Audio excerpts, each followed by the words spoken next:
High మచ్చా, ఇప్పుడే పెళ్లి కాని ప్రసాద్ సినిమా అయితే చూడడం జరిగింది. ఈ సినిమా సంబంధించిన ట్రైలరు, టీజరు, ఇంకా సాంగ్ వచ్చేప్పుడు ఇదేదో డమ్మీ సినిమా ఏమో అనుకున్నాను. అయితే సప్తగిరి ఇంటర్వ్యూస్ చూసి సినిమాలో ఏదో ఉంటుంది, మనం చాలా బాగా నవ్వుకోవచ్చేమని చెప్పేసి సప్తగిరి కోసం సినిమాకి అయితే వెళ్ళడం జరిగింది. ఇంకా సినిమా చూసాక నా ఫీలింగ్ ఎలా ఉందంటే అలా ఉందన్నమాట. ఏదో ఒకటో రెండో సీన్ తప్ప ఇంకా సినిమా అంతా డొల్ల ఏమి ఉండదు. ఆ కామెడీ సీన్స్ మనం నవ్వుకోము, ఏదో అలాగా బ్లైండ్ లాగా చూస్తాం తప్ప పడి పడి అయితే నవ్వుకోము. ఇంకా సినిమాలో డైరెక్షన్, డైలాగ్ రైటింగ్ ఇంక అన్ని మైనస్ అని చెప్పుకోవచ్చు.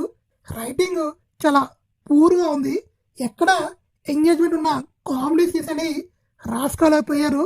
దగ్గర అన్న ఆర్టిస్ట్ ని కొంచెం బాగా వాడుకొని సినిమా అనేది తీయచ్చు. అయితే ఈ డైరెక్టర్ మాత్రం సప్తగిరిని పెద్దగా యూజ్ చేసుకోలేమో అనిపించింది. చేసాడు యాక్టింగ్, అయితే అది వర్త్గా అయితే లేదు. మన డీజేటీలు డాడీ యాక్టింగ్ ఈ తప్ప సినిమాలో పెద్దగా ఏమీ లేదు.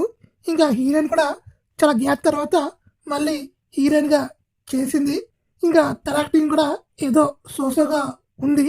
ఇంకా ఓవరాల్ చెప్పుకోవాలంటే సినిమాలో 2-3 సీన్స్ తప్ప మిగతాదంతా డొల్లనే చెప్పుకోవచ్చు.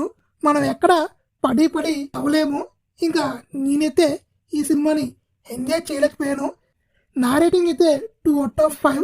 మీరు వెళ్తారా లేదా తెలియదు, కానీ వెళ్తే మాత్రం బలైపోవడం ఖాయం.